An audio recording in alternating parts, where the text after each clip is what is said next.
عليكم ورحمة الله وبركاته. اللهم صل وسلم وبارك على سيدنا محمد. اهلا بيكم في منوعات هالة الجندي. النهارده هنعمل الملبل باقل تكلفة وبسهل جدا. الملبل الاحمر اللي هي الدمية الحمراء، وهي زي ما انتم شايفين عاملة ازاي، زي اللي بنشتريها من بره واطعم ومتأكدة من كل مكوناتها.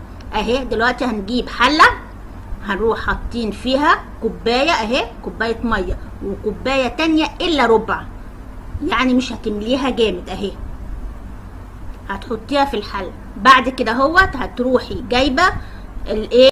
دلوقتي هنحط بقى ايه معلقه الجيلاتين، بس طبعا ايه هنحطها بالرش زي ما انتم شايفين كده اهوت عشان ما تكلكعش، بس مش هنحط معلقه واحده، احنا هنحط 6 معالق جيلاتين.